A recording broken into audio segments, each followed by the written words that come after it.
selling your house to buy a new one, and today we wanted to know how to transition all the services and move to your house smoothly. Well, when you're selling your house, the thing is we want to make sure your house is you keep all those utilities on till at least closing date, because they're going to have walkthroughs, they're going to have appraisals, they're going to have inspections, they're going to have the last day walkthroughs. You want to make sure all of your utilities stay on. But at the same time, when we are moving, 31 million people move every single year.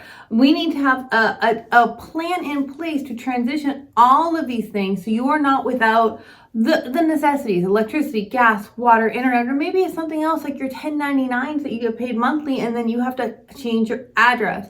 So this can be a chore or it can be hassle-free. So we're going to kind of break down a little bit more on what to move. Exactly. Therefore, we need to understand the utility and services, and embarking in journey, we need to know what kind of services we wanted to transfer. For example, common utility includes electricity, water and sewer, gas, and also trash and recycle. Now, here in the Greenville, North Carolina area, all of that can be on one bill, or it might not be on one bill. If it's in the city of Greenville itself, it's all coming on one bill from Greenville Utilities, which makes it a very simple phone call. If it's in other places where we lived before, or in other parts of a little bit more country, you might have multiple providers, so you have to make sure everybody knows. And randomly enough, the hardest thing to transition around here is water. They like to see that you actually own the house before they will officially put the water in your name. So you have to kind of keep those paperwork from the lawyer's office to show to the water company. I don't know why, but we have some old school water companies around here. Exactly. And also you need to move maybe other services, including your internet and cable, your phone services, if you have a security system services, or subscription services. You need to make sure you transfer all those beside of your utilities. And also, if you are getting paid and it's a 1099 and your home address is in any of those things to where you get paid, you have to make sure that that is also transitioning as well, and that banks know ahead of time to still keep paying you if you're getting money that way.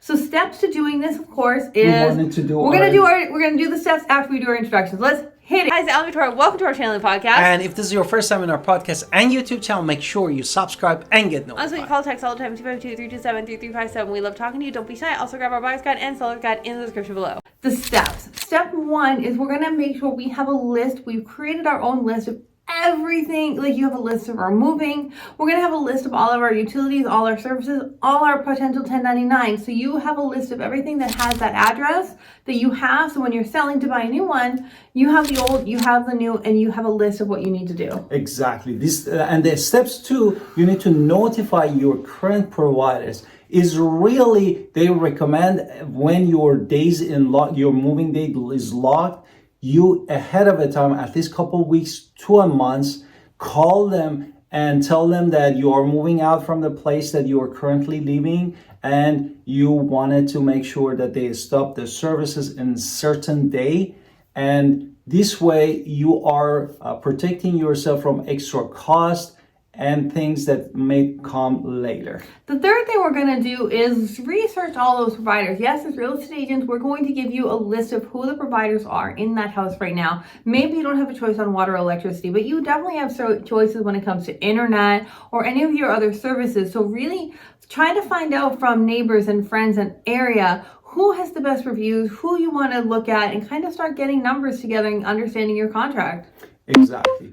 The next thing is step 4 is scheduling disconnection and connection date. Remember, when you're selling your house, you cannot disconnect your all utility because they need to go to inspection, and also you need to make sure the transaction is completed and they hand them the key before you can really stop the utility. But it's good, as we said upfront, give them a notice to utility company that this is probably my day of move out. And also, before you move in, make sure you call also the new utility to connect your services, because if you don't do that, you might stay without electricity or water, and you don't want it to do that. The next thing you want to do is make sure that you have not made any mistakes. So go double check all your personal information is correct, because if you give the wrong information, they might start service in the wrong place. We want to make sure that you're keeping track and making sure all those records are accurate that you get. Exactly.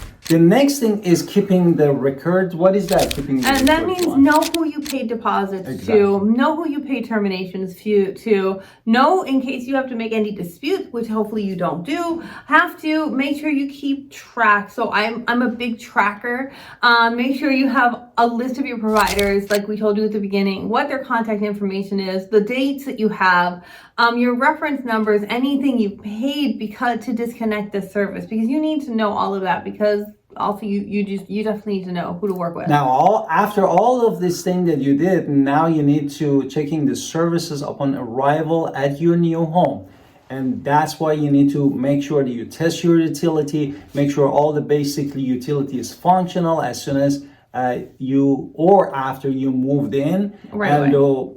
look at the main circuit breaker, check the water supply, and also make sure the heating and cooling systems are operational. Now, inspect your services as well. Do you have Wi-Fi? Are you actually getting a landline? Some people still do.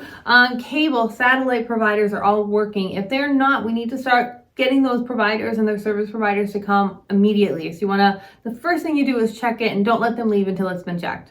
And then definitely the next step, following up with the providers if you encounter any kind of problem during this process, and if the provider didn't show up, make an installation per schedule, follow up with a phone call and customer service to support you for the service that you're supposed to get. And the final tip, when you are making that list, and for the end, I told you about payroll, I told you maybe you get paid that way, but also if you're paying subscriptions and you have apps that you pay monthly service fees to, make sure all of those things, your Netflix account, any magazines that you might actually get, which I don't know many people do, if you get the Wine of the Month Club, make sure that the U.S. Mail Office knows your address change, but also that way you can catch all the ones that you missed.